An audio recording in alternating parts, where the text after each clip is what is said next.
এক বাবা মা, তাদের তিনটা ছেলে। কয়টা ছেলে?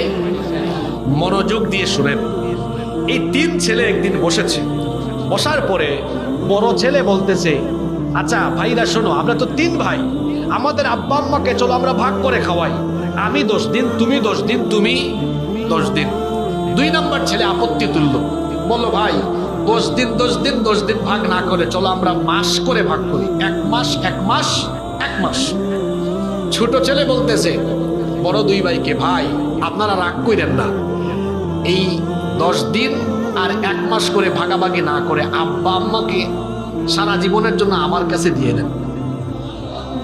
বড় 2 ভাই তো খুব খুশি, ভালোই তো হয়েছে, তাইলে মা বাবাকে খাওয়ানো লাগবে না, দেখাশোনা করা লাগবে না, চিকিৎসা করানো লাগবে না, তাহলে তো আমাদের খরচ বাঁচলো, টাকা বাঁচলো।